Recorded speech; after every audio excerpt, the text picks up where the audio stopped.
Hi guys, welcome to Geeks Love Dogs Book Dragons. Now I was supposed to have a review of Sunrise on the Reaping by Suzanne Collins done Friday. I did have it done read by Thursday morning. Unfortunately, life got in the way and I did not get it done. I do apologize. So it's late and I'm hoping you're joining me for it now. And if you are, I appreciate it. So Sunrise on the Reaping is the second prequel novel in the Hunger Games series, taking place 40 years after Songbirds and Snakes, the Lucy Gray Baird story, which tells of her time in the 10th Hunger Games. And it takes place 24 years before the first Hunger Games book with Katniss Everdeen, and follows Haymitch Abernathy, who was the mentor for Katniss and Peeta in the 74th and 75th Hunger Games, as he was the only surviving winner from District 12. And in fact, only the second winner ever to come out of District 12. So we follow Haymitch Abernathy as the sole point of view character through the book. So we only get his point of view and his thoughts as we go through. And it begins as he wakes up on July 4th, which is his 16th birthday, and happens to be the day of the District 12 reaping for the 50th Hunger Games, also known as the Quarter Quell. In this case, the special rule is all Quarter Quells have special rules involved in their Hunger Games. This one is that the amount of tributes are doubled.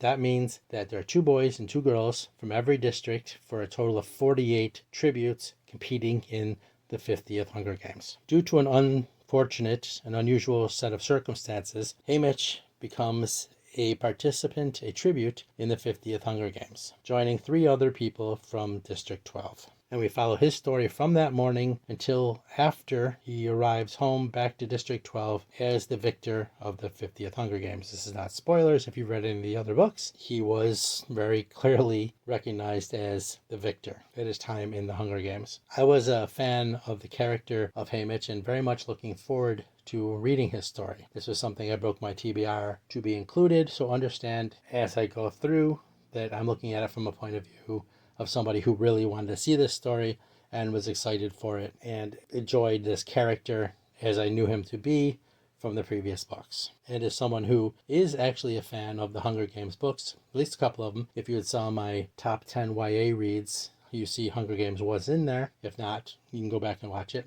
Sorry to spoil that. I'm using that so you know where I stand going into the book and what my bias may or may not be. So let's talk about what I did and did not like about the book. So let's talk about what I liked. I like the cover. I mean, it's simple, but it's attractive. I like the color scheme. I think it works. It's fine. So good job on that. I like the fact that they put a lot of Easter eggs in there. Easter eggs are always fun.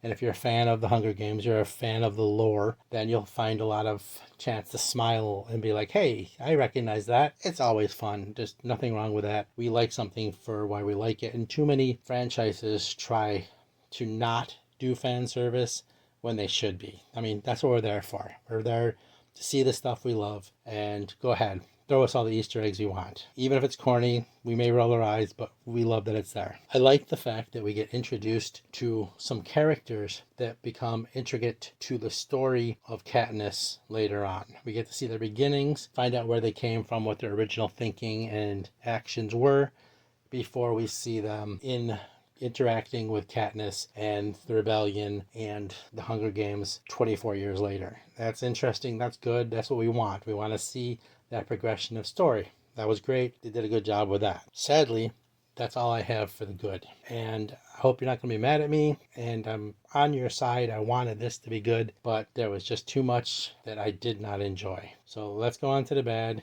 and I apologize in advance if you're a fan. I'm not trying to make you mad. First off, this is a 382-page book. The first 210 pages involves from the morning he wakes up, through the reaping, through the trip to the Capitol, through the interviews and training, etc., before we get to the arena. It is 210 pages of us being reminded how much District 12 is hated, how much they're frowned upon, how much they're dogged. And we know the motivations. We know how and why President Snow feels the way he feels about District 12. If you read the Songbirds and Snakes prequel, you got that. You know from the history of the books that they are not liked, that they're frowned upon, that they're looked down on, considered dirty, and etc., and the lowest one. So that dead horse is still being beaten, and it's still dead. So there's that. But also through the first 210 pages, you get this storyline of District 12 trying to make friends with the other districts to team up against the careers, the districts that are capital friendly. And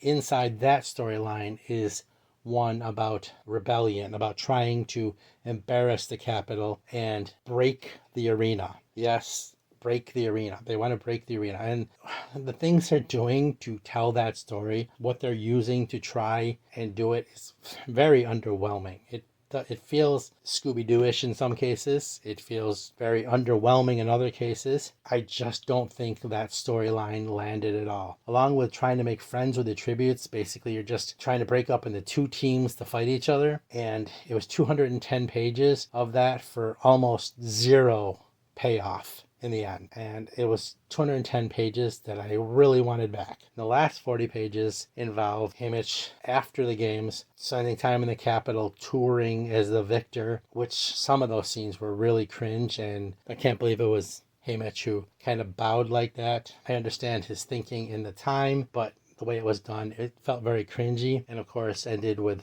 going back to District 12. That left 120 pages for the actual battle in the arena, involving 48 contestants. We had 48 people to fight it out in this arena for the 50th Hunger Games, and it lasted 120 pages. And most of that 120 pages was Haymitch wandering around trying to find other tributes, his friends and partners, and wandering around trying to find ways to break the arena. The amount of pages where there was actual conflict between tributes, battles, fights was a handful. And there was a few instances of something else I wanted to see a lot of, was the arena. I wanted to see the arena, where its development had come, since they just threw a bunch of kids into an athletic arena in Hunger Games 10 and where they were in the 75th Hunger Games. I wanted to see the development. I wanted to see something cool. There was a few interesting things, but it didn't last very long. And in the overall of what was shown action-wise and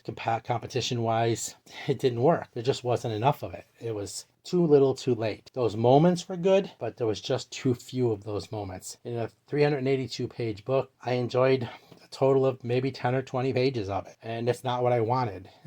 I was looking forward to the story of Haymitch.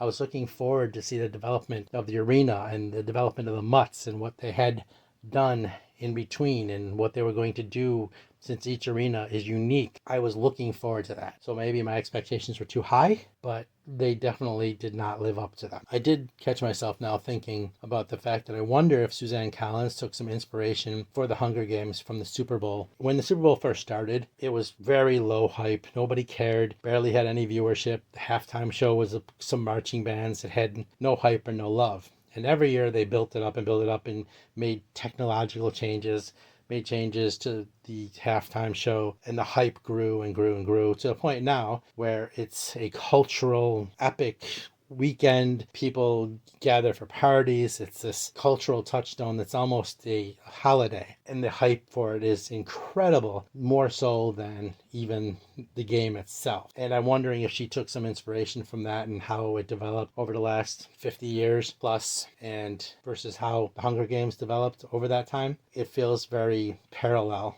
which is not a bad thing. I mean, take from what you know, and she's seen it happen, so it would make sense. I'm all for her doing that. After 59 years, Super Bowl has developed into something that is elevated above the game itself, and so did the Hunger Games. I like that parallel. I like that comparison. If she did, bravo to her. And like I said, Haymitch was a character that I liked. It's a character I really wanted to see fleshed out. It was one of the more interesting, unprodded areas of the Hunger Games that I felt deserved its own book, and was happy to see it. So as far as Haymitch goes, I didn't really hear his voice. It didn't come through on the page. His motivations, his energy, his character, I don't feel came through. The character that I expected, of course, is going to be different from what we knew because of what he went through, what happened to him. That makes sense, but it just didn't feel like there was any connection between the Haymitch of the original story and this prequel. I don't feel that Suzanne Collins' strength is in characters, and some of you are going to disagree with me, and that's fine. You all want something else, and we all have different reading experiences. But I never felt she wrote characters strongly. That was not her best attribute as a writer. I never believed that Katniss was in love with either of those boys. I felt she was more sociopathic, and she was just using what was in front of her and what was expected of her to move forward to her motivations, to her endgame. I understand that if you saw the movies, there might be some confusion. You might see it differently because the portrayal of the actress is different than what you read off the page, which is normal. But I don't feel that Suzanne Collins' strength is in her character. She has some interesting story ideas, and that's what I enjoy. I don't feel that her characters have the voice and the depth of some writers that I'm used to,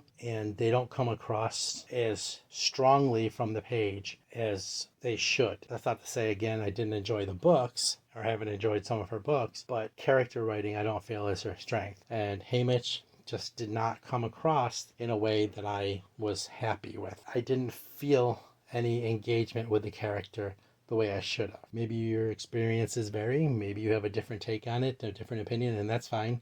We all have had different reading experiences and different mindsets, and that's fine to feel differently. This is just my opinion. If you think I'm wrong, that's fine too. I may be. So before I keep ranting and refilming this for the, 20-something time, I'm just going to say that I suggest that you borrow it from the library and read it. If you're a collector and want all the books, obviously you're going to buy it, and that's fine. I understand that too. I understand you want to experience it for yourself, and I'm all for that. For me, it's a book that gets 2.5 stars out of 5, and I'm very sad that I didn't enjoy my time and experience more, and I hope you do. I really do.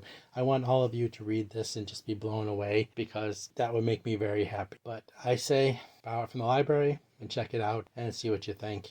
You may or may not agree. It's all okay. In any case, hope you come back. Hope you subscribe, like, and comment. Tell me I'm wrong if you want. Tell me what you think. Tell me where we can have a discussion of what I might have missed. Love to hear it. Love to have a discussion. That's why I'm here. So hope you come back. Hope you're not too mad at me. See you soon.